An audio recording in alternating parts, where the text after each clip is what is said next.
Poetry Center, bringing poetry to Paterson since 1980 at Passaic County Community College.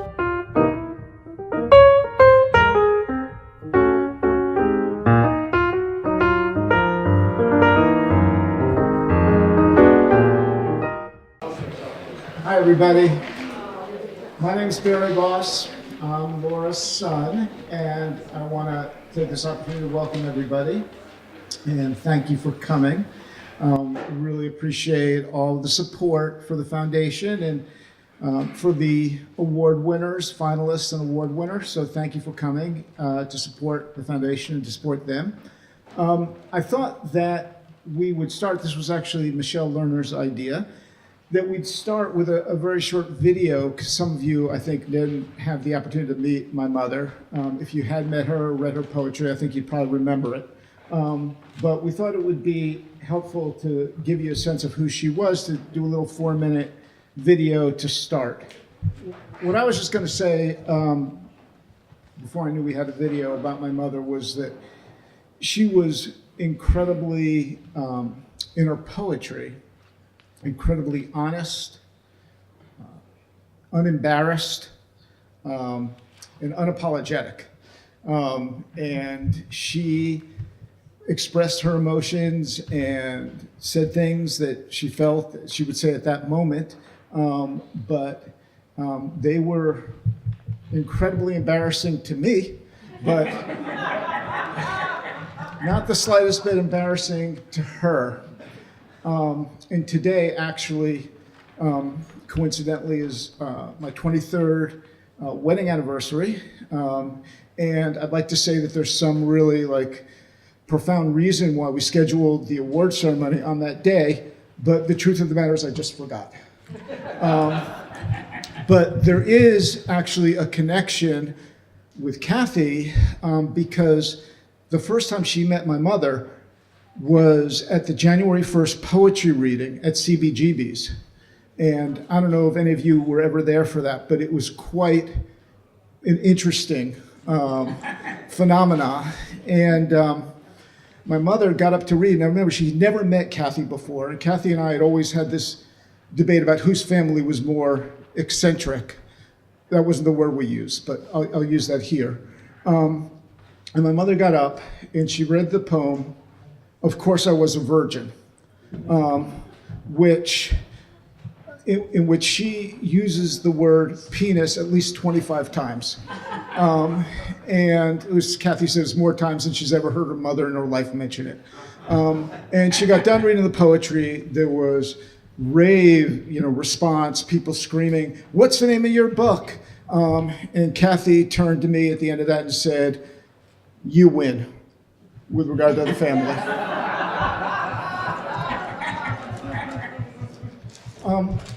So I want to take this opportunity. Oh, do we have the videos going? So, click it. Yeah, sure. Are based on some strong feeling that one has. And that's a catalyst for writing. And those feelings can be love or loss. As Emily Dickinson said, most poems, and I'm paraphrasing, are about love or loss. And love, it could be love of one's romantic love, or love of one's freedom, or love of a family member. Or it could be in loss, of course, death, but it could be loss, again, of one's freedom, of one's beliefs, of one's youth. So you can take it all the way to the end of the street, so to speak. I think, like Yeats, he wrote romantic poems when he was young, and he wrote political poems, and then at the end, he was writing about mortality. And I think I'm writing a lot about what it is like to be older in our community. This is a title poem for my latest book, The Best Lover, that was published by New York Quarterly, and it's called The Best Lover. I tell every man I'm with that he is the best lover I've ever had. He always believes me. I feel if he asks me, then that's the only answer he wants to hear. And sometimes, And somehow, at that moment after lovemaking, I almost believe it myself. Maybe it's not so different from when someone asks you, which of your books do you think is your best? And you almost always answer, it's my most recent. Well, I think that as most poets, I'm very alert to whatever is going on around me. Okay. Well, you see what I mean. So I do want to take this opportunity to recognize Maria, who was my mother's one of my mother's closest friends, certainly her strongest poetry friend. And they did so many things together. And my mother always said that, we were always giving positive results to poets and giving them positive feedback, but Maria always knew the truth. They were really close, and Maria supported my mother throughout her life, all the way to the end. And I'm so grateful that she agreed to be on the foundation board, and she's very much sort of the leading light for us in terms of what my mother would have wanted. And I also want to thank the other board members, all of whom have agreed just to volunteer on the board and help run this, and keep Lips going and keep the award going. And we've got Jim Gwyn, who's the publisher of Lips, Michelle Lerner, who, if you write in to the Laura Boss Foundation, she's the one reviewing the emails and basically running the show. Jim Haba, who comes with tremendous poetry history and who my mother always deeply respected. Ken Ronkowitz, who we couldn't do this without him because he runs all the technology and the social media and does a great job of getting the word out. And obviously we've been successful in getting a lot of people here today. I think thanks in no small part to him. I also want to thank Jose Antonio Rodriguez for doing the judging of the contest. I want to congratulate Miriam for winning, and here she is. Here she is. And all the finalists. I know I really enjoyed reading all of the poems, and I'm so happy that we get to recognize you, and also at the same time honor my mother. Finally, I want to thank Raymond Hammond from New York Quarterly, who so graciously agreed to publish the winning book and continues to do that. It's tremendously, generous of him to do that, and we really, really appreciate it. Thank you all for coming. Thanks to all of you who support the foundation. We live on the contributions, and that's what keeps us going. So thank you very much, and thanks for being here today. And I'll turn it over to Maria.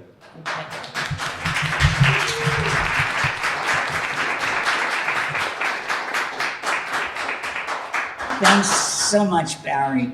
And I also want to say about Laura, I hear her voice and it really makes me want to cry. I can't believe she's gone, but she isn't. She's really still here in spirit.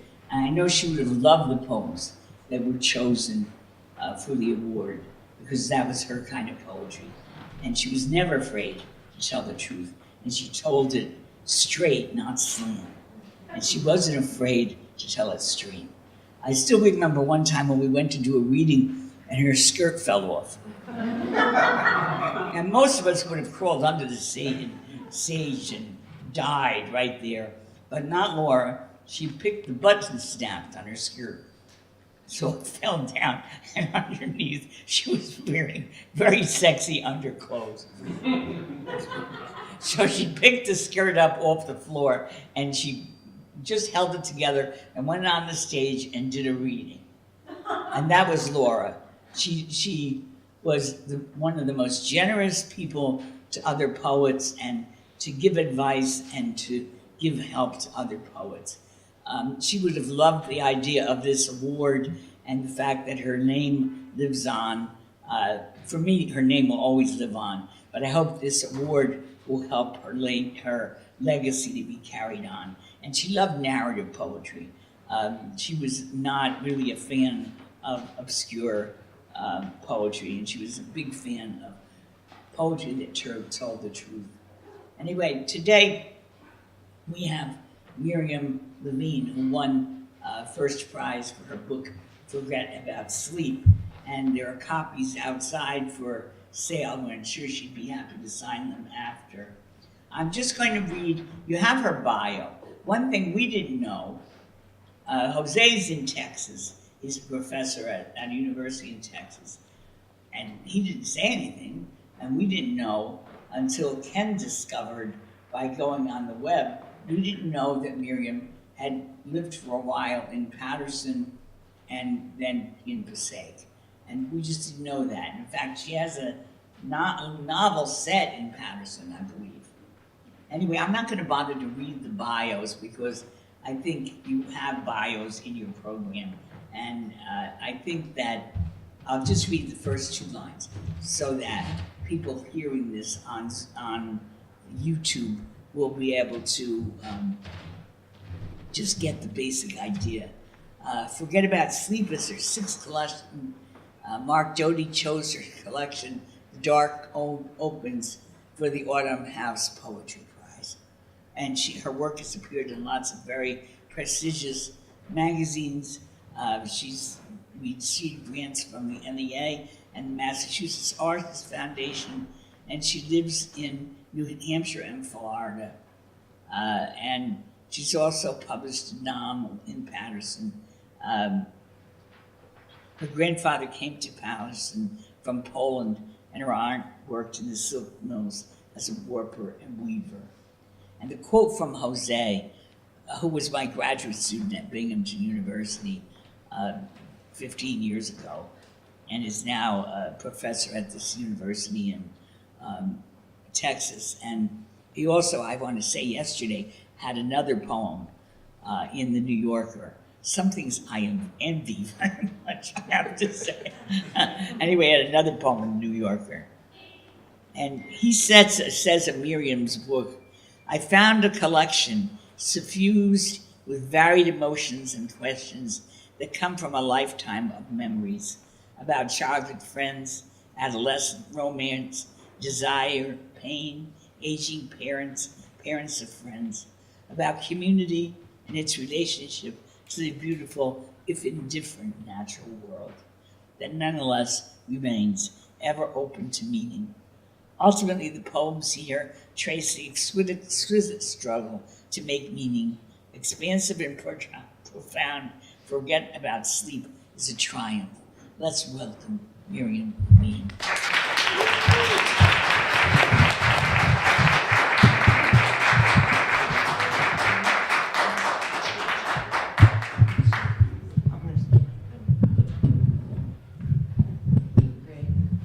Hi, everyone.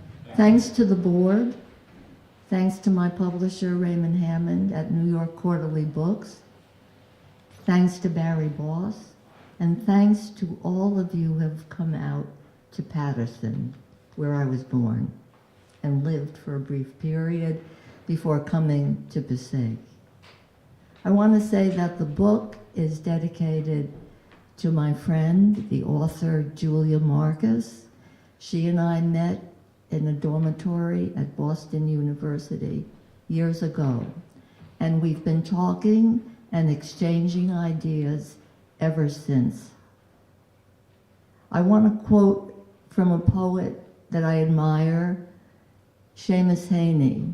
When he was introduced and told that his work was wonderful and that praise was heaped on him, you know what he said? He said, let's not make this an occasion for sin.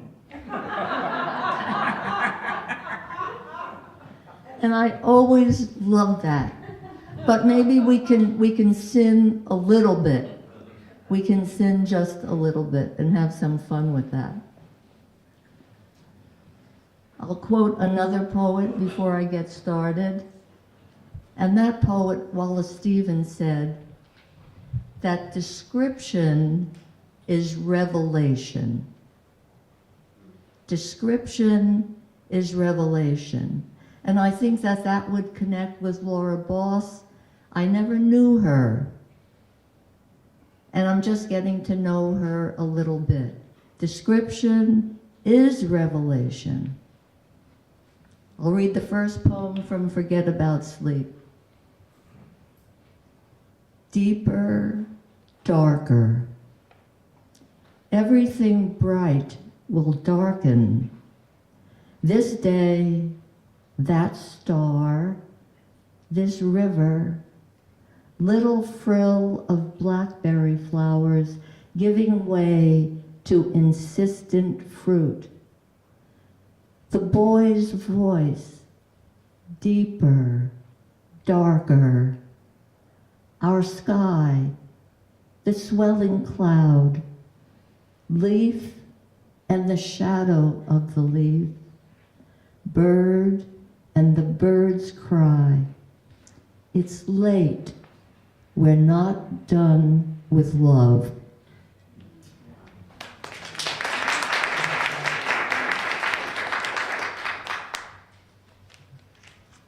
Speaking of love, here's a kind of love poem. It's set in New Hampshire on Union Street, and I think Union is a kind of, connects to love in some way. It's called Union Street. The calm fall night, when blazing leaves were invisible, and the curtain of the living room window blurred the gold dome of the Capitol building, recognizable though beautifully veiled. And 3 windows of the house on Center Street also came through, but these in pale blue. And I thought, everything is in its place, hushed and muted, even the street. There was enough light in the room to see the rug's edge and the arm of your chair. I did not have to do anything but rest.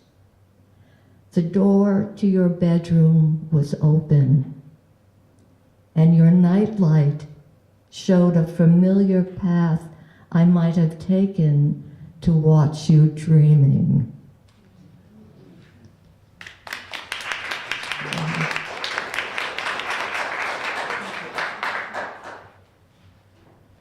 Okay, you know, lately men are getting a very bad rap for certain things, but many men are very beautiful. And this poem is called The Charioteer in Sicily, and it's the poet, yours truly, otherwise known as Miriam Levine, looking at a statue. The statue, an ancient statue of the charioteer. When I saw the photo of the statue for the first time, I was shocked that anyone could chisel the liquid shape of a man from such faceless stone and make stone cloth drop from chest to ankles in waterfall folds nearly transparent, clinging as if wet with sweat. The right leg thrusts forward, so weight rests on the left leg, raising the hip contrapposto. The knees like a giant peony in bud, the flexed buttocks horse-like, and the swelling sex too much for the cloth. If I were there, I would see even more closely the snail curls at the brow, the seamless bandeau around the chest. I would follow the vein to its source and wonder at the exhausted, impassive face as I gazed into another age.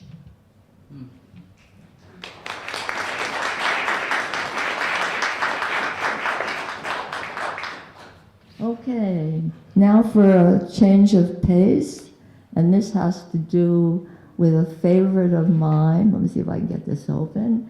His name is Richard Wayne Penniman, also known as Little Richard. Singer, musician, songwriter, and brave soul.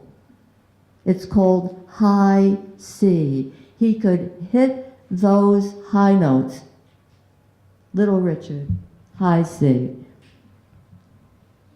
This spring, when your inner life is Little Richard, you surrender to his octave-jumping high notes as he shakes out the fringes of his glittering coat.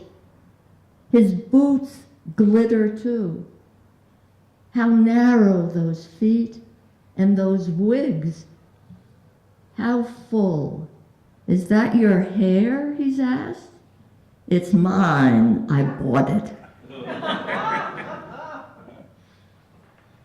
Decade after decade, you see him age, but are convinced he beats back time. And always his beauty endures.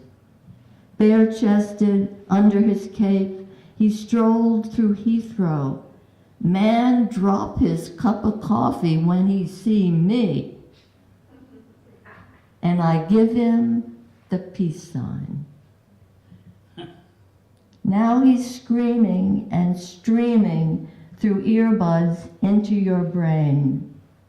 And you know, I'll always be your slave until I'm buried in my grave. Your step is easy as you walk south on Meridian Avenue to your allotment in the Victory Garden and the blooming zinnia called Zowie, streaked crimson and gold. You keep time with his time, and the blooms also seem to sway with the beat. At night you see him preach about Jesus and watch his funeral. He believed he would live forever with Jesus. You confess you read the auction catalog of his things. You don't want his flaming clothes, but you covet his passport. The photo of him with the impossibly high pompadour and the ink-lined mustache. Page after page stamped with seals of countries he never left.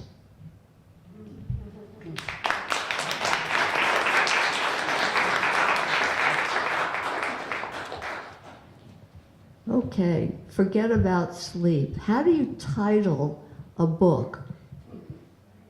It's a problem. What do you use for your title? Sometimes you pick a title of a poem in the book. You think, you choose this one, you choose that one, and finally I came up with Forget About Sleep. And sleepless nights, anybody ever have them? Right, forget about sleep. The little deaths between breaths, Mim, be afraid. I'm talking to myself, we do that. The little deaths between breaths, Mim, be afraid. Tremble. Here's yesterday, your brother, broken, blue-eyed, always your brother, and your mother who sang in the dark, will the next breath come? Where is the pink-lipped doll of childhood, soft blanket, the street below, the one tree and cinder-strewn curb strip, those sparrows, the smell of rain, tiny windows of the black screens where blue raindrops swell, your crib, the fever and the cool hand. Where is your first friend? Who in your dreams danced through walls, her deep-hemmed cotton dress, the pocket too small for her hand? Where is her dog? Those eyes cunning with love. Be afraid. of the falling ash staining the maple, the room of the future with nothing in it. Go ahead, worry, Mim. Do you hear me? Your hands remember their claws, no matter how much you cut the nails and slick on polish. Or do they? Mim, forget about yourself. Mim, forget about yourself. The radiators are too hot to touch. Wind thrums down the vent.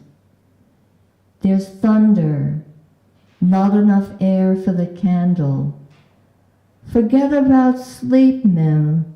Why would you ever want to leave the earth?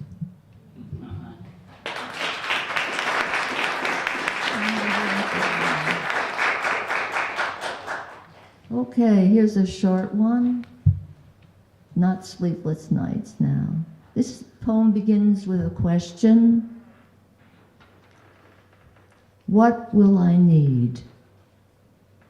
When I tilt back in the zero gravity chair, my pen is charged with green ink.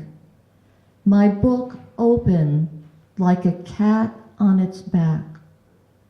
I search for words I knew by heart. I want to mark them. The thing is to have made someone care, writes Henry James. The thing is to make someone care. But then print wiggles, swims and blurs. Where are my glasses? Seeming miles away in the room down the hall. What will I need when I'm dying? Grace to speak a tender word, strength to touch my darling, softness to let go of everything.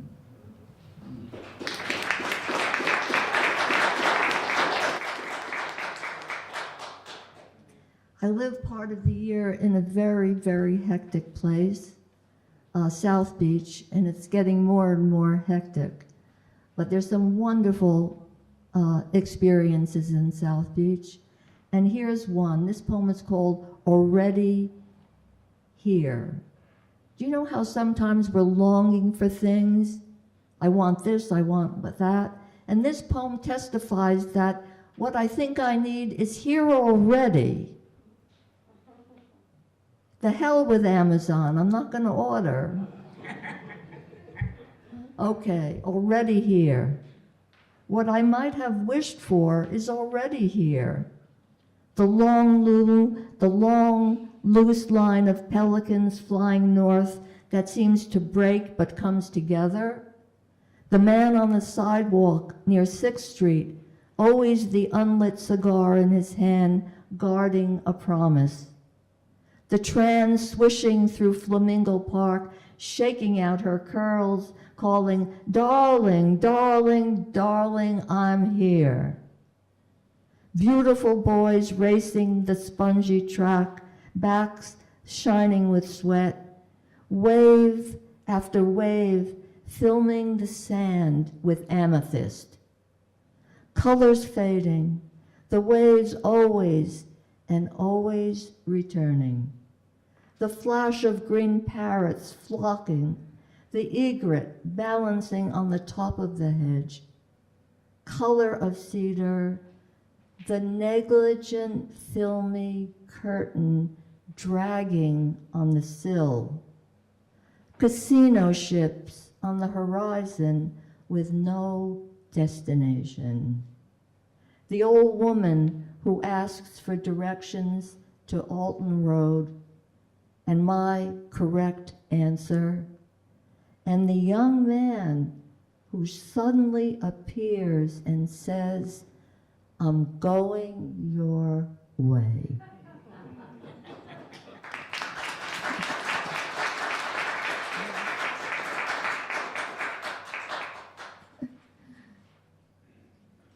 Yes. Now November, the last poem I will read again, there's nothing like November in New England. November. These days, when wind wears itself out and sun warms the sidewalk, bare throat days, when white floss bulges from milkweed pods but does not blow away, and leaves float like scattered thoughts, when the hinge between fall and winter does not move.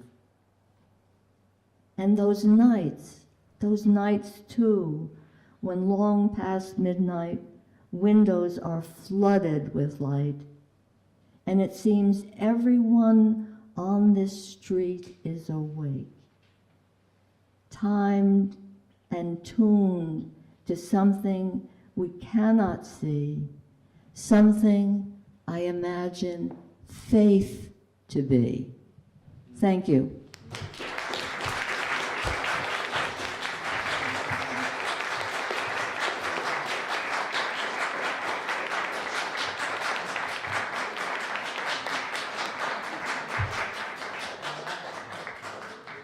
Now we'll ask Ken Ronkowitz to come up and introduce Emily Hyland.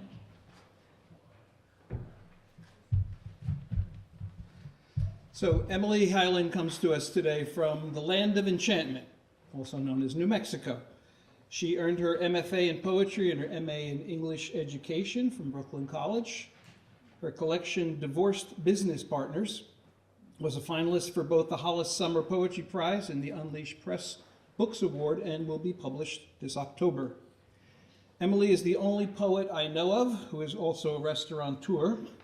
She is co-founder of the restaurant groups Pizza Loves Emily in Brooklyn and the West Village, and Emily Squared Pizza, which is all over the place. I've actually eaten at the Washington, D.C. location. Her cookbook, Emily the Cookbook, was published by Ballantine Books in 2018. And if that's not enough, she teaches and is a partner at Yoga Source in Santa Fe. Here's Emily Hyland.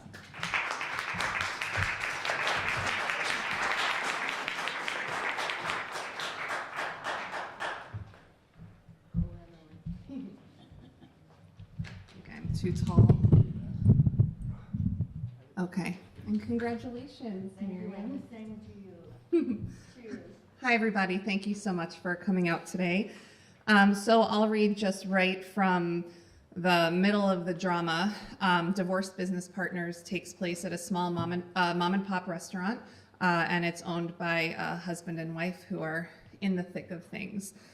These will kind of come in sequence, so you don't need to applaud in between each one. All right. This first one is called Hatch. Brad and I just had another argument mid-service. It was horrible, the yelling in front of staff and guests again. I've come out for air. Joey's taking a break from the line, so I lean against bricks while Joey chain smokes and ruminates. He tells me you're a beam of light. He paces in orbit in a half-moon pattern around me, and each footstep he takes clings the hatch near the latch. I can't see stars beyond the fuzzy city mug of gray, but we're aglow in the halo of street lamp and car light tuned into this landscape's hum. I tell him there are these things I want to say. I say, there's a lot unspoken between us. I lean. He continues to patrol this true moment, continues to smoke, to look at me, and then to look away. We look out beyond the weedy chain link, past cars beeping down Atlantic. Then he notices I bite my lip. He tells me, you bite your lip when you hesitate. I know he's right. I also spin my ring with my right thumb and pointer in hot circles like a race car burning the pavement around a track. Near the end, he stays out with her until sunrise, sitting on the grassy knoll of the William Vale Hotel, watching jetsam catch moonlight on the river. We made out, he tells me later. Then I threw up and took a car home. I've been staying out until the bars close with Joey on Saturdays anyway, ripping coasters into sawdust while drinking IPA. I've been asking him to kiss me, tugging on his coat or trying to wriggle my hand into his in an Uber over the bridge back to Brooklyn.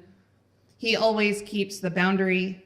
I don't even realize how much I want to break my marriage. A week after Brad leaves, we have to shoot a PR piece. The director has us stand together, keep saying closer. Then once we're as close as the fiction insists, he cues me to say, I love pizza, and then Brad to say, and I love you. Then for us to look at each other and give the camera a wedding altar kiss. The piece doesn't air. And this is called Assault with a Canvas Bag, or I don't even know how to read it. Assault with a weapon struck through canvas bag. So assault with a canvas bag. Is it true? I ask him on the street outside the restaurant. He's moving in with her. He looks off, out of focus, a dragonfly zips by. I ask again, and when I ask, how long has it been? He says with a dead arrow, it's none of your business. And there's this moment of space in between my breath in and my breath out where I still in the dark ice of this impossible storyline, as if curled into the nook of him, watching a plot unfold like in Birdman, then pulling apart to look at each other, astonish and ask, what just happened? I throw a seltzer can at his chest, then shove him from the sink in my breast. I don't see red, as they say, move first as witness to myself undone in fury, then lose any track of action. I know I swung my bag and screamed. I know I kept trying and trying to wake him back up. Where has he gone, the man who took my hand across the streets? The men from the barber shop pour out to break up the scene. My service team peeks out from the restaurant window, lighting candles. And as it goes, 2 officers are strolling by. So when I sort of come out of my initial gaze, I stand handcuffed, my stuff strewn across the street. I hear the well and wallop of my sounds somewhere between howls and mourning sobs. I hear the barber urge, be calm, but I can't steady. Seeing past to Brad, who does look calm. On his phone, he stands away, collar still correctly creased. The white of his shirt unsullied, untouched, hair neat. He looks away, chest steered down the street towards where she lives, and he heads out as I'm taken in. And then, Laura Boss, don't be embarrassed. Going to the bathroom in central booking. When the officer walks me into the cell, I see the metal toilet in the open in the left corner by the bars. It's not even in the back. There are 12 bars. I try to remember it all. I count the bars, 12 bars, 18 other women, 2 benches, both taken, vent amassed with dust, a lint trap thick. I sit on the floor, come to be again, touch my wrists bruised from cuffs. Remember my body, brush of air on my skin, the pressure of urine above and behind my pubic bone. I look again at the metal toilet and my bladder remembers it's now been hours, and I decide to hold it because how long can this possibly take? Someone must have told my sister, some lawyer must be on the way. I know there is a lawyer on the way. The lawyer must be on the way. The only place to really sit is near the toilet. The unit is particularly full of tension on this muggy August afternoon. The ally calls to my guts as a magnet for release. I admit how badly I need to go. I tell myself we're just a bunch of women sitting on the floor. Someone in here has pulled down her pants before, I'm almost sure. I'm going to have to do this soon, so I might as well do it now. So I sort of ask to no one at all, what do we do when we need to go?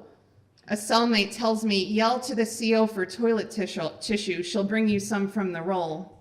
I thank my friend and press my body to the bars. It feels unnatural to shout like I would to Mom from the TV room when she'd call for dinner and we'd call back.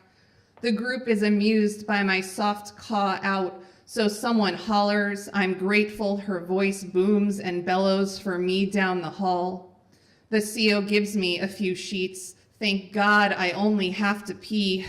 I study the toilet, my complete foe, see the gunk and crud and film around the seat. I plan to squat. I take a breath and look around, unbutton and unzip my jeans, then slowly pull the denim down. And as I start to feel the stream, a fart comes out.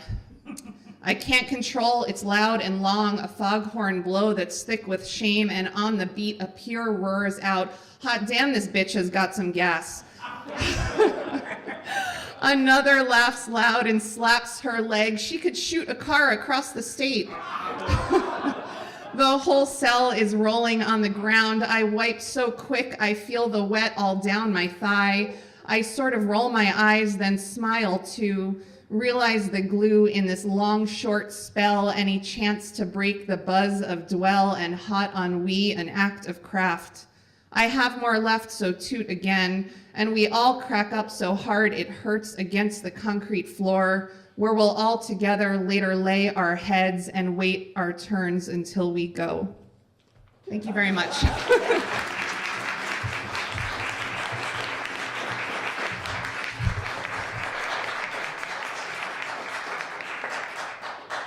Michelle Lerner will introduce Nancy Lubarsky.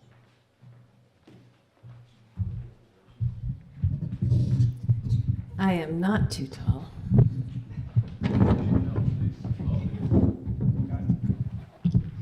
Yeah, everything usually needs to go way to the floor for me. Nancy Lubarsky is the author of 2 books, Tattoos from Finishing Line Press and The Only Proof from Kelsey Press, which is for sale outside. Her latest book, Truth to the Rumors, also from Kelsey Press, will be published this fall. Nancy has been an educator for over 35 years and a retired school superintendent. She's been published in various journals, including Exit 13, Lips, which is Laura Boss's magazine, Tiferet, Poetica, Stillwater Review, and Paterson Literary Review. She received multiple honorable mentions from the Allen Ginsberg Poetry Award and also from the Anna Davidson Rosenberg Poetry Contest. Please welcome Nancy Lubarsky.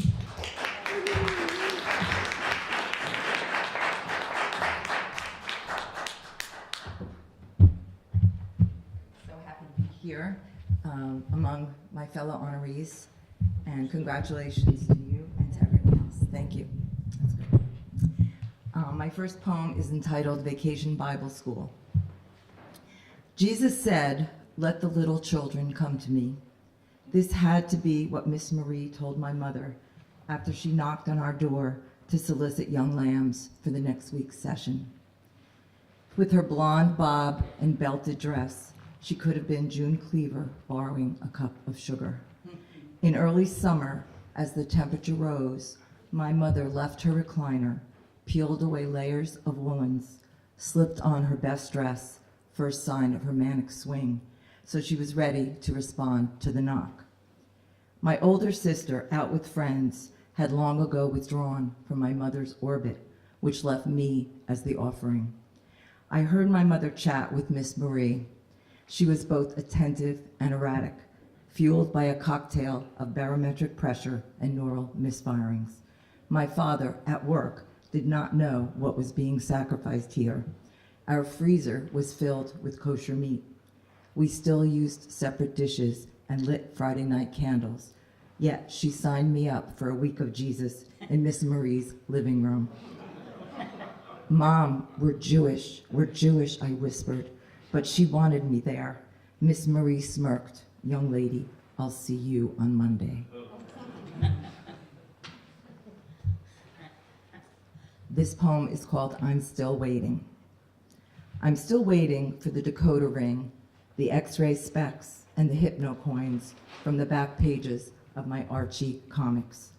I rip out the thumb-sized sketches that promise to transport me beyond my childhood and reveal the hidden secrets of my parents. It's all junk, they scold, plastic trinkets, a scam. I ignore their warnings. The color-splashed ads flaunt satisfied customers. Jughead-like sad sacks grow Charles Atlas biceps. Petless children raise bowls of sea monkeys. The decoder ring will unlock the Yiddish jibber-jabber flying around our apartment. The X-ray specs will permeate their bedroom door, expose my mother's fears, my father's anguish. If all else fails, the hypno coin will guide them into a deep trance compel them to stop yelling. I send off the envelope, allowance coins taped inside. I wait, but nothing comes. When I'm older, I realize there really were no secrets. It was always about money or illness. Nothing rings or glasses could ever fix. Thank you. So this next poem is about my son. It's called The Path. I argued with the McDonald's counter girl until the line swelled behind me. She slid the Happy Meal prize back toward my teary son, explained that the car was all she could give him. The doll, she insisted, is for a girl. Maybe with just these few words, you can tell where this is headed, but we couldn't. Parents have enough to think about. We arrange activities, shepherd homework, scrutinize what they eat. We clear obstacles from the path we hope they take. On the sidelines, we make predictions. His smile, oh, he'll be a charmer. The way she argues, definitely an attorney. But their own rutted journey begins way before their feet touch ground. Of course, there were times we stumbled. The debate over Dr. Barbie. Would you rather a toy gun? Websites left open. He's just curious. Mysterious phone calls and meetings. Where are you going? Our older son's reports of taunts because he's in plays. A hickey on his neck. Maybe we were mistaken. And finally, New Year's Eve, we came home to a note on our pillow. He's been traveling 17 years in this direction. Just a small part of who I am, he advised us. He explains his other options, just in case. In the meantime, he would stay at a friend's, wait for our call to come back home.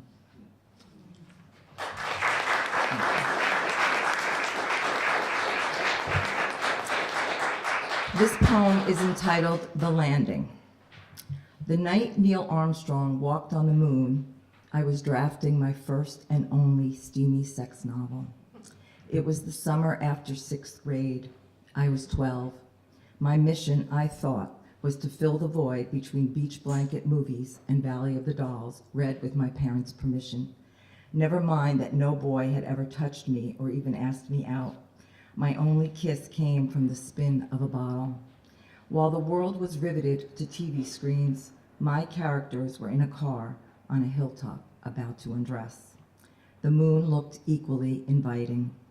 The U.S. was ready to conquer the space race as I attempted to finish the next chapter.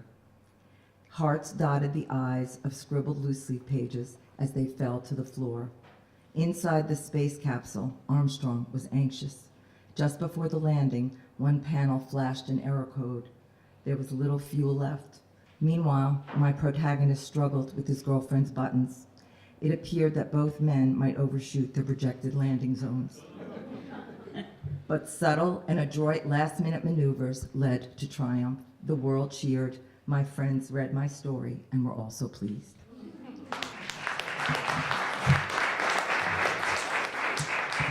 This poem is entitled Shane Walshfield, and I was an English teacher for many years, and Shane was my student, and two of the stanzas are actually excerpts from one of his poems.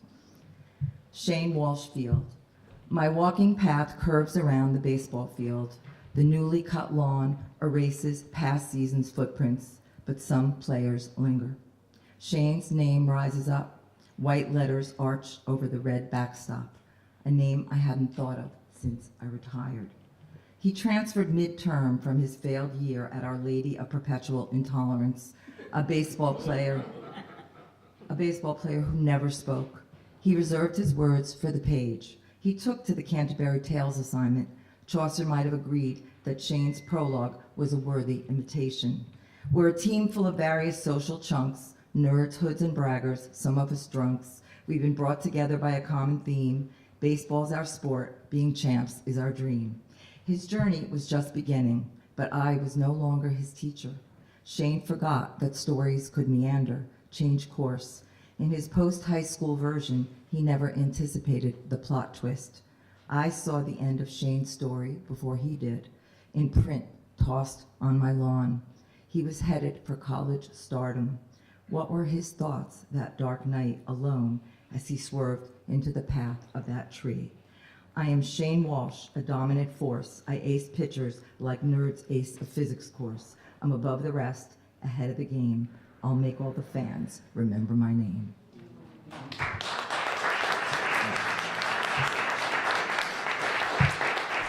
This next poem is called My Aunt Showed Up Last Week on My Zoom Call. You showed up last week on my Zoom call. I didn't notice at first. I was amazed you even had a computer. We were on gallery view, a sheet of postage stamps. There were enough of us on screen, so I don't think the others noticed you. But then we made eye contact. You smiled when I smiled. We were both muted. I tried to say hi in the chat, but you didn't respond. You looked younger than when I had last seen you in your luxury Florida condo that peeked out from a palm tree jungle. The resemblance to my father was more obvious. Your almond eyes clear, your once gray hair now dyed brown and much shorter, your teeth straighter, whiter. It was such a relief to see you. You were my mother long after my mother was gone. I clicked on the speaker button. One strange face filled the screen. The rest of us disappeared. I tried to stay focused on the lecture, but it was hard not to wonder. Things hadn't ended well with my cousins. Unfinished goodbyes, swiped away by selfish sons who waited for you to die for your money. In a desperate moment, at your request, one son told you how to end it. Save your pills, swallow them all at once. But your aide overheard and saved you from yourself. I wanted them to move you to New Jersey, but they said it cost too much. They left you to die alone in a nursing home. I didn't question how you got here. I was so happy to see you. The lecture was ending. We were back on gallery. I noticed you were wearing my shirt, my earrings, and then you were gone.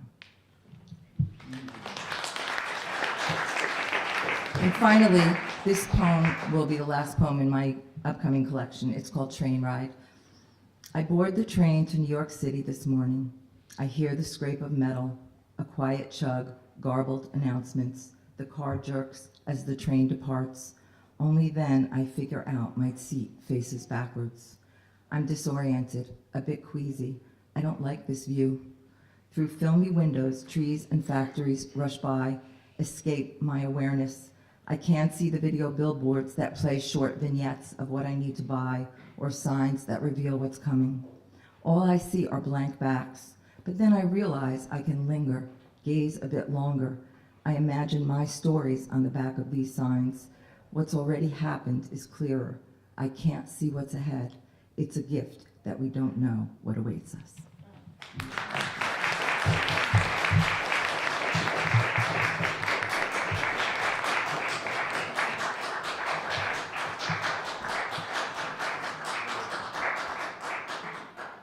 And Jim Gwyn will introduce Stephen S. Mills.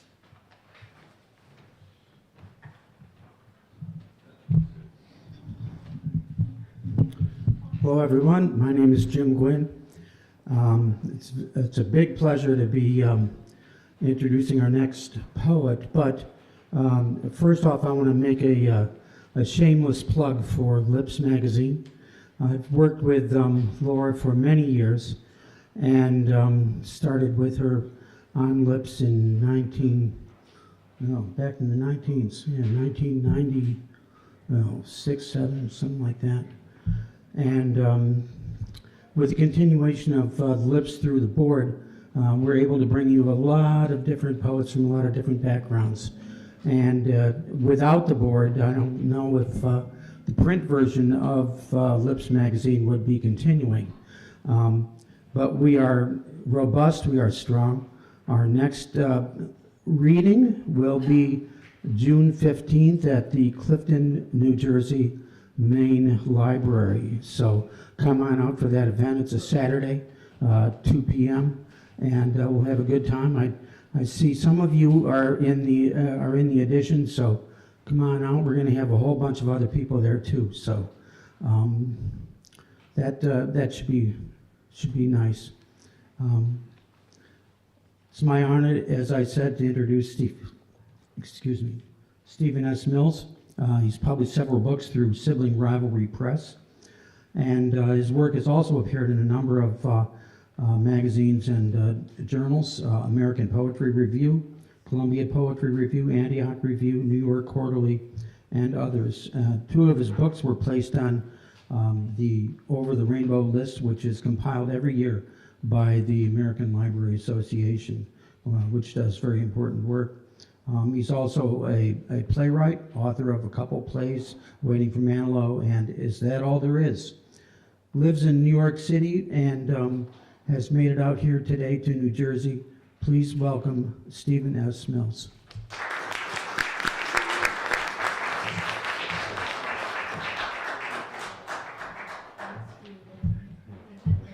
Thank you. No, this is a great event. I really appreciate being invited to read as a finalist here, and I really appreciated Barry's introduction about Laura Boss and learning more about that, which makes more sense of why my book was selected here. So I'm reading pieces from that manuscript. The book is called We Will Always Be Perverts, and it explores aspects of queer life. All of the poems begin with the same two words. They all begin with "in life." All the titles begin with that. So the first poem I'm going to read is called "In Life, They Are Calling Us Groomers Again." Remember that night in college when we shaved each other's legs, or leg in my case, so much hair, your arm growing tired, my body unable to stand still any longer, so we gave up and fucked because that's what you do when you were young and in love, and some of the only queers on your small Midwestern campus were other boys write fag on your dorm room door. So I went around with one hairy leg, one smooth, or as smooth as your razor skills allowed, though it didn't matter. It was winter in Indiana, pants and socks and snow. I never shaved again. I like legs hairy, ass too. Like the time I got second place in a hairiest ass contest at a leather bar our first year in New York. Second in a room full of bears is an accomplishment. But the real prize was the blurry photo you took drunk from across the bar, though my hair isn't dark, which makes it hard to see in photographs, but still I know it's there, captured. And I'm reminded of those young men's faces I saw at the Museum of Modern Art, snapshots under glass by an unknown photographer who took portraits at fairs and carnivals throughout the Midwest in the 1950s, and how I zeroed in on those young men, a rarity, arms around each other, chiseled handsome faces, and immediate recognition across time and space. How one of them might have brushed a hair from the other's face right before the camera snapped shut, a simple act, like when you pluck the stray hairs from my shoulders without my request, and I let out exaggerated shouts of pain and playfully tell you to stop, and you say, grooming is an act of love.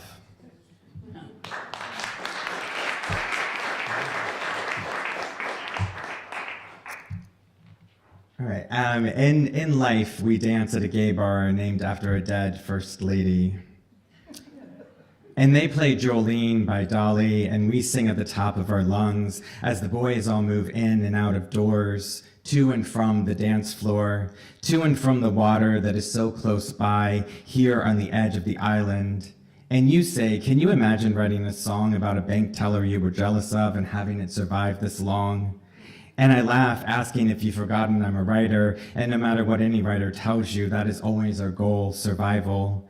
And popping up in odd places, like a bar named after Jackie O in Greece, where her face is blown up on the side of the stairwell, young and fresh Jackie, a little blurry, all before fame and tragedy, which makes me think of other dead first ladies and how people rewrite the stories of dead white women, always giving them extra room. Like when Hillary Clinton praised Nancy Reagan for her work fighting AIDS and all the gays gasped, how easily the pieces are rearranged. Don't speak ill of the dead, they say. Fuck that, I say.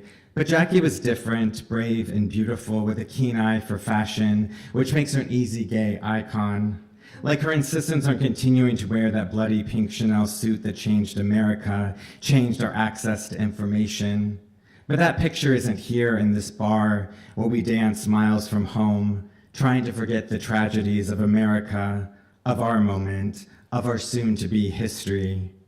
And I think of the mother I recently saw in Washington, D.C., taking her little boy around the First Ladies exhibit, which is mostly dishes and dresses, and how she stopped in front of Mamie Eisenhower's dress, turned to her son and said, "The dress is prettier than the woman. She wasn't very attractive, was she?" And I remember how he looked up at Mamie's photograph and asked, "But was she nice?" And I wanted to hug this boy right in front of the dishes and the dresses and his awful mother, but all I did was stand there and listen as she answered, "I don't know. I didn't know her."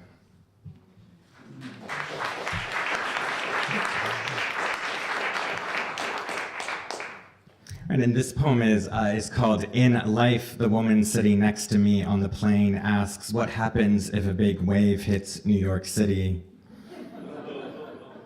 She has spent the trip reading her Bible, open-faced on the tray table, which has now been stored in its upright position for our descent into New York City, which we can see from above in all its glistening winter glory.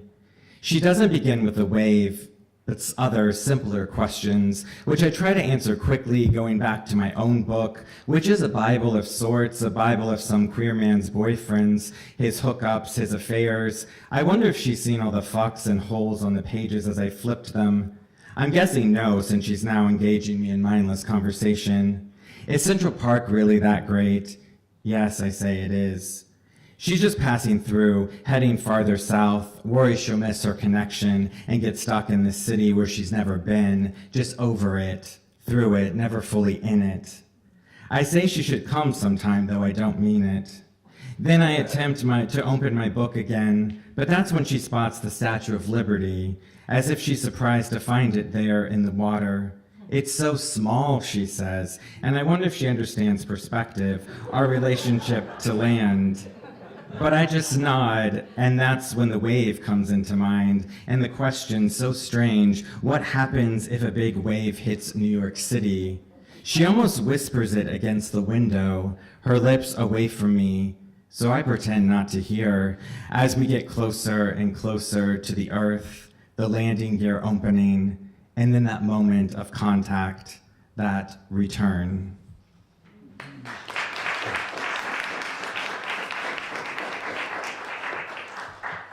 All right, and the last piece I'm gonna read here is called "In Life, My Husband Buys Me a Tourniquet." Shows me how to pull the strap, how to twist the metal bar, which he says I'll need to do harder and tighter than I think it needs to go. It's going to hurt. If I'm doing it on myself, I might want to lean against a wall to give myself some leverage, something to push against. Here, try it. And I do. And then he tightens it a little more to demonstrate his point. My skin purples, always sensitive. You want it as high up the limb as possible, he says, and then you must twist until the bleeding stops. Quickly, you've only got seconds. This is his normal. His is a life of saving lives, of blood and missing limbs, and by default, it is mine.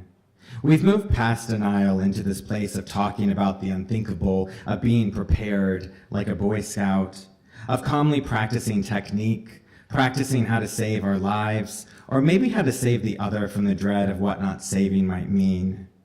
Though saving in this case could still mean a missing piece. There's a woman who created an Instagram account for her amputated foot. The foot gets around, beaches, sporting events, airplanes, a skeletal reminder of what was once attached. Humans find so many ways to adapt, like us here in the living room with this tourniquet, our answer to a changing world, something to do when the next tragedy strikes, something to hold in our hands, something to place in our bags, which we will carry through and around this city on our way back to each other.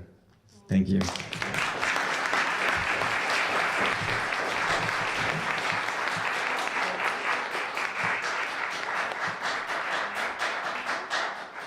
And James Haba will introduce Sharon Kennedy-Nolle.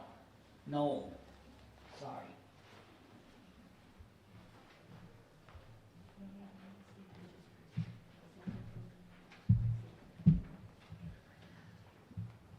I was pleased that I was able to introduce Sharon Kennedy-Nolle. I regard her as a heroic survivor of academic life, and in particular graduate school.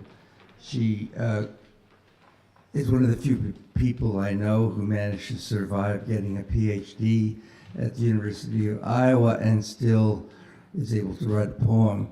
And then she got an MFA at the Writers' Workshop of the University of Iowa, and then she got an MA at Johns Hopkins University, and then she got an MA at NYU.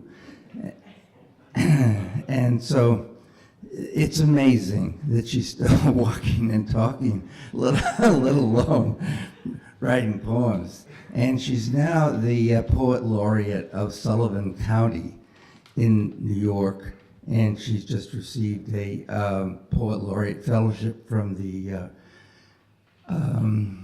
American Academy of Poets. And it's a pleasure to welcome her here today.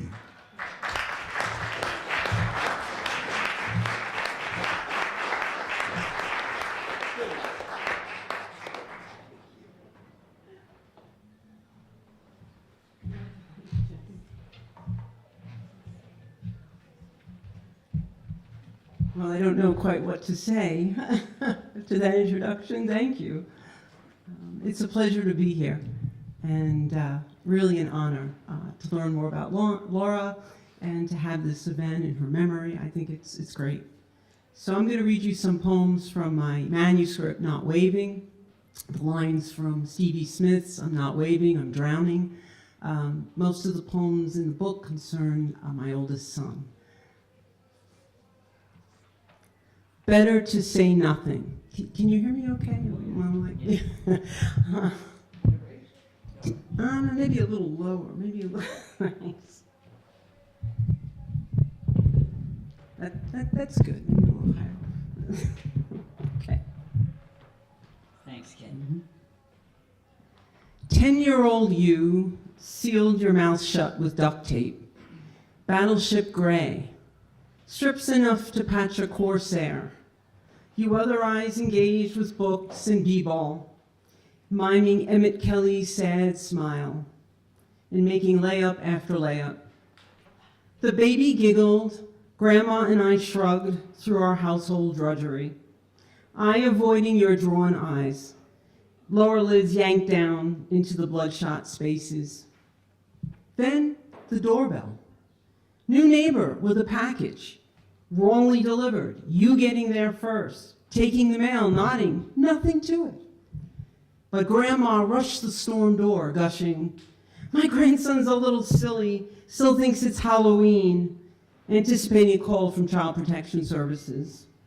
She and I'd howl about it long after, when it seemed no big deal, though it would take a day to scrub off your heavy beard of adhesives.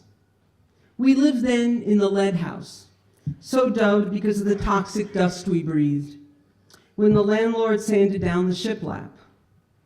So many years of bad moves. But an improvement over the drive-by shooting house in West Volta and the roach coach in What Cheer, Iowa. We had little money in the bank. We had some love. But what did we know? What could we have said anyway? What?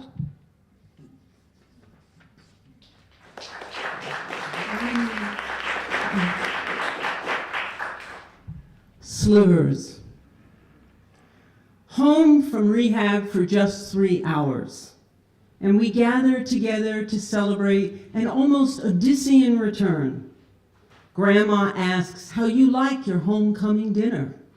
You say you don't at all, slurring enough to let me know something else is amiss.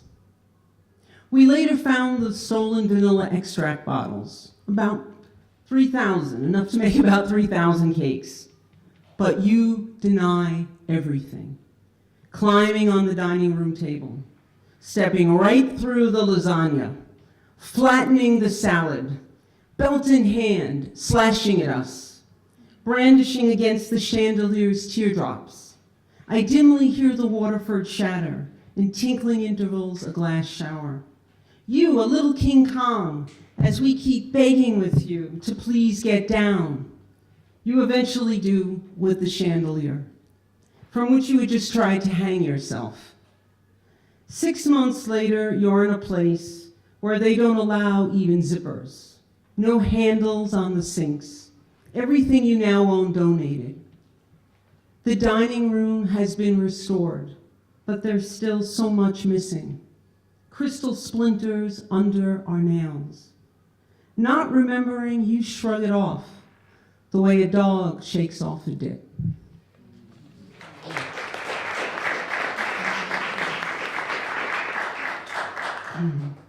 What else, the grapefruit said. At the Primrose Gardens group home, the guys share smokes around the picnic table. The house itself exhales a heavy lice-oiled and linty air. Confined to an asphalt patch, under the 24/7 eye of neighborhood watch, they slouch under overrated stars. They have time. No AA tonight. Under the driveway spotlight, they lean, listening for the fence dog's advice. Brandon swears, horror movies put me here, that and the drugs. Back, empty-handed from a ShopRite run, little James explains, the grapefruits were talking. Grocery voices again. They say, don't buy me.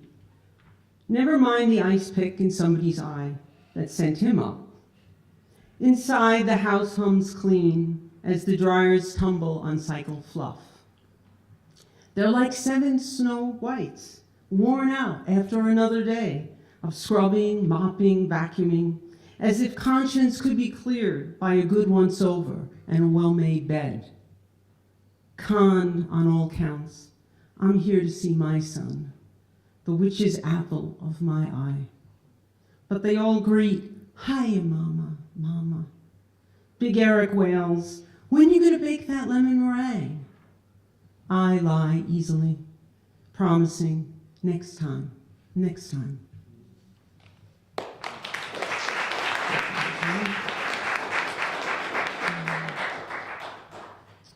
Return of the woolly mammoth. You rarely wore it, though you yourself chose the color midnight blue and knee-length cut. In derision, you named it the woolly mammoth, pointing to its Pleistocene proportions. Still, at each sign of snow, I nagged you to wear it. The last time I saw you, you confessed you'd have to give it away. Not one more winter, you swore. Yet when you chose it once more, were you thinking of me? Last of its species, the mammoth was hunted to extinction. In a different ice age, it took you down under the cold waters of the dam, and sure enough, kept you down. Sodden for a month, until you surfaced found. I like to think of you buttoned up, and until the last breath's beats, its boxy bulk somehow kept you unaware, insulated from creeping cold discovery.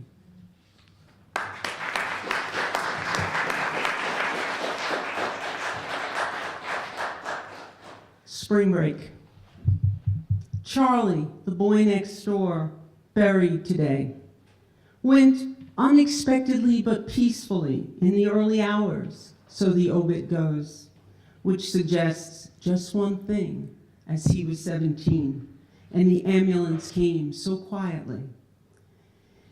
Passing through the rainy service, I saw a great well-wishing crowd had gathered in the churchyard, shriekers and weepers aplenty, surrounding the bereaved mother, a parking lot pietà.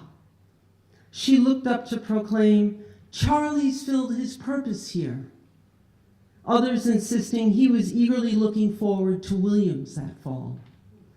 That party tent will have to come down. From behind my curtains, a parade of cars and casseroles keeps coming up their driveway. Am I bitter that our oddball family had no such thing, when our son had done the same? Not long after our disaster, smoke poured from their house. Gas oven about to blow. We danced on our porch, Romans eager for some amphitheater sport.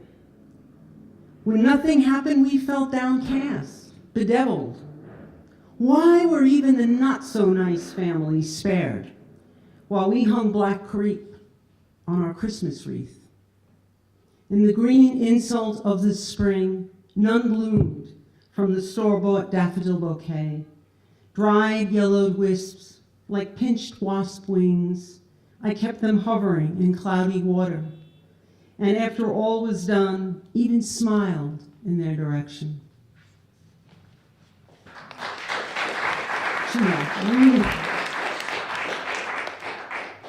Open door in the trestle work. Sal only wants to lie on the tracks, as his 16-year-old daughter did. Always he speaks of her ending gently. She lay down, like the child's prayer to sleep, not she walked or she jumped. Ray still reels from his car's swerve to the guardrail, luckily able to stop his daughter from jumping into moving traffic, only to find her home in the basement a week later, successful at last, bag molting her brown curls. Kenny keeps his wife's kitchen stepladder in his car's front seat, which she had lugged in case she couldn't clear the bridge edge. But she found an open door in the trestle work. Melissa only came once. Her husband hit her enough. She blamed herself, then he set the bedroom on fire. Janice's son hung a tarnished, twisting chandelier for months in the foyer of an abandoned house. She insisted on seeing him, even though his eyes had hollowed out, because she hadn't seen him for over a year. So she stuck sunglasses on him and kept it open casket cool.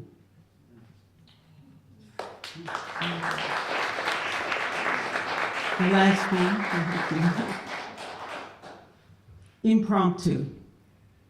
Listening to your brother Warren play another Chopin etude, Aeolian harp. And dear God, there you are. In jeans, bold plaid shirt, at ease, beside him on the bench. Mild-mannered, encouraging him. Once so jealous he got the lessons you'd show us all. You two teaching yourself for Elise.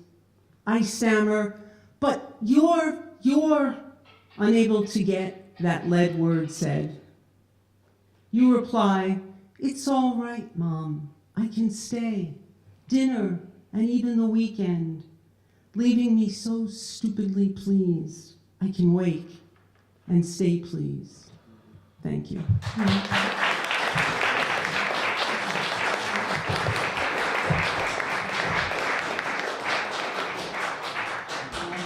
Sean Webb will be introduced by Ken Ronkowitz.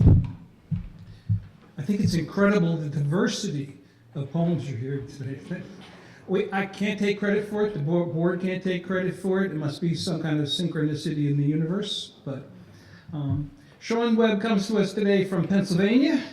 He received an MFA from the Iowa Writers Workshop, and he apparently has survived along with Sharon. He was selected by Grace Paley to serve as Poet Laureate of Montgomery County, Pennsylvania in 2005. His work has appeared in numerous journals and anthologies. He won the Tucson Festival of Books Literary Prize for Poetry, the Asheville Poetry Review William Matthews Poetry Prize, and the Gemini Magazine Poetry Open. His chapbook, The Constant Parades, was selected by Atha Weaver and is published by Moonstone Arts, and his chapbook, What Cannot Stay Small Forever, is published by Finishing Line Press. Sean also has an extensive experience as a medical and scientific writer and editor, and if you are having trouble coming up with the right word for your next poem, ask him, because he currently works as a lexicographer. Sean Webb.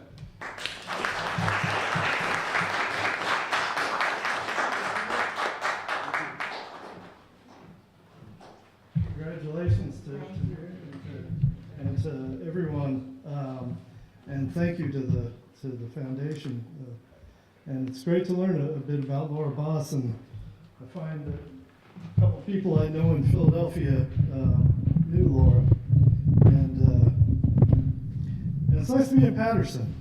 My only little thread I can think of is I have a good friend back in Salt Lake City whose father was a pharmacist in Paterson. He used to fill prescriptions for William Carlos Williams. So it's a wonderful little thread. This first poem I wrote after I was visiting one of my favorite places, Cape Disappointment in Washington. But I wrote it for a woman I knew in high school who absolutely loves poetry, but she loves it mostly from a formal, metric, prosodic understanding of things, which is wonderful. But I just kind of wanted to respond to that. It's called Disappointment Awaits. It's the title poem from my collection that I submitted. I am thinking of the scattered remains, broken timbers, and lost sailors lying beneath the turbulent surface of the Pacific, overlooked by lighthouses. We have tried to warn you, but it doesn't always work. We do our best. There are places where the sea winds have eaten through fence posts. There are breakwaters built against the ocean that need reinforced time and again. I live in a mind that has mitigated much of the danger nature poses. Cape Disappointment is a lovely place to visit. I sense more threat from the other visitors, out en masse, casting their thin lines into the unknown, clinging to a kind of certainty, a longing for knowing. Know that poets lift the voice of God. Give up your view of an underlying homogeneity of craft for the business of living. It is messy out here. Our feet get tangled and we stumble into something new. Maybe years later, I remember your bright and earnest face. Remember what promise you showed. You became so good at assembling the bones beneath the tiny beacons of warning lights where I keep foundering on the rocks. Thank you. And it's a poem called Immolation. I used to be a drunken poet many years ago, and I wrote this very recently, and I'm not a drunk, but it reflects a little bit of what it's like being a drunk. It's called Immolation. In the 4th century, the monk Feiyu, in protest of an illegitimate principality, swallowed incense chips and wrapped his body in oiled cloth. He set himself aflame and chanted while his body was consumed. Witnesses to that event were filled with grief and admiration. Hundreds of years later, during the Raskal, when the zealots of piety stood for purification of the Russian Orthodox faith, entire villages of old believers baptized themselves in fire. When I drink to quell the boredom, agitation, and fears of eternal torment, I hold steadfast to the unswerving certainty that everything is unbearable. Therefore, I stand alone, avoiding such fervor to let you know I mean business, as I am slowly consumed by joyless spirits of a vanishing and lonely God.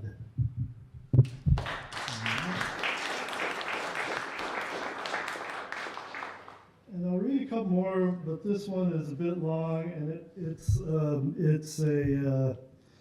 I wrote this, it took about 15 years to write this. When I was in grad school, I was tasked with assessing some things in special collections to see if they were worth publishing. And one of the things I was assigned to look at were the diaries of a farmer named Elmer Box. And he wrote an entry every single day for 46 years and never conveyed a single emotion, anything about anything, even the days his kids were born, just their name and born. Except, at one point, he wrote that he went to the county fair and she was there. It's the only mystery in 46 years of entries. And I wanted to write about it for years, and then something came out about an abstract painting exhibit, and all the pieces fell together from that. We were asked to write something in response to that. It's called Fields. From 36,000 feet, the farms look like so much nothing. Then one field meets another and boundaries result, a communal mondrian laid over the curvature of earth. But there is more there in the stretches of earthen colors. I can only speculate on the crops and what they will feed. In the hours we pass over Iowa, nothing appears to happen. No movement is detected. The fields seem as if they have always been there, unchanged. I can't imagine life outside of the order that has been created in the lines. I turn back to the magazine in my lap and read an article about Pike's Market, which includes the requisite photo of someone throwing a fish into the arms of another. Back in Iowa in the last century, it was my job once to sit in the university's special collections and assess donated manuscripts for gold nuggets worthy of print. In the century before that, a man named Elmer Box began his diary. I don't know why he decided to start it. He said nothing special about that day, but it commenced. 47 years, an entry every day, 47 bound editions. Not a hint of sentiment. Each day a record of the weather, crops planted and harvested, fences fixed, halters mended. No mention of his wife, no sensual description of land, home, bed. The 3 days his children were born, their entries were as commonplace as the corn in the field. I tried to imagine Elmer tinkering in the barn in work boots and thinning hair, his brown hands working from the ends of his flannel shirt as the sun worked further into the mountain. A gas lamp illumining and shadowing stirring animals, water-plumped eaves drying and ticking in the morning, last night's mended halter being secured to a beast's body, dull steel turning out the soil, raised in long rows, Elmer winding his watch in blue dawn. Blackbirds everywhere, on barn and fences, on the plain, gray wooden house. Elmer figured against the clearing, turning the crop seeds back in, tilling dirt into uniform mounds as dark as the morning's coffee grounds. 47 years. I sat there for days, combing for one hint of an expressed life, one thread stitching his heart to another. I surveyed the lonely landscape like Zhivago until finally, a mention of going to the fair. Nothing special, no betrayal of a moment's joy, the proceedings mundane as sausage links, and then she was there. A brief glimpse of an interior life, an enemy, a love that got away. After years of taciturn cataloging of life's humdrum features, maybe it was time to open up. I read ahead, searching for clues. Would she turn up again? A 4th of July celebration? A sudden effusion of flowery words, bursting in a flourish of fireworks? I would like to say that tiny fisher blew his world open. That one small key in the lock turned, and his reticence undammed, but nothing followed. Volume after volume. I scrutinized the weather patterns of Iowa, logging of crop events, fall harvest set down by a leathery hand. His life so bound and rocky nothing could gain purchase. Year after year it went until one day it ended, and his son tied it up with the longest entry in the entire compilation, explaining with some measured emotion how Elmer dropped dead shoveling the car out in heavy snow. A fitting departure, a solitary act rife with futility. The snows of Iowa fill in the fields again and again. It couldn't possibly have been the man's intent to have a more profound effect on me than any art, any literature, any music I have encountered before or since. I spent the days trying to shake his ghost, but he was chained to me as I walked to my classes, sat at my typewriter, lied in bed with my wife. I was shocked by the brutal starkness, the complete abstraction in a very objective and concrete world. Nearly half a century committed to paper, only one loose thread, one mystery so shallow it dried in an instant. a lifelong exercise in stoic repressed communication. Encountering it desiccated my heart and made me believe in God just enough to believe in God's abandonment. Still on the plane, I returned my attention to the ground. Fewer farms now and the beginnings of mountains. The microscopic organisms growing uncontrollably. Thick clouds become thinner the closer they get, until the whiteness separates completely, and what was there slips into the ether, and there's nothing left to explain. Surely there is more than I see, interiors of fields and squares of houses, generations cycling through the seasons under the expansive field of blue sky.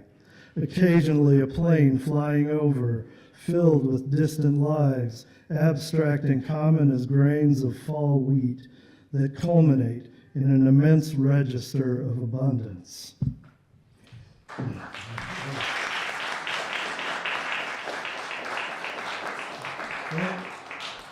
Thank you. I forget how hard that is to read. I haven't read that in a long time. And sorry that I introduced it and then explained the whole thing in the poem. But I forgot everything was in there. And I'll finish with this, just a short poem. It's called The Tao of Taos. I remember a hateful time in the Sangre de Cristo Mountains, a spirit no soft bed piled with colorful wool blankets could quell. The healing of Chimayo was an empty field I would not cross. I was living in the land of estrangement, bitter holdings clinging to my insides like dagger moths. How could I know years later I would be waiting for a breakfast to be served among young strangers in a small mountain town, listening to Billie Holiday sing from the past of the wonders of autumn in New York, alone with thoughts of my life's work, to move beyond forgiveness, to arrive at a place I do not suffer daily crucifixions.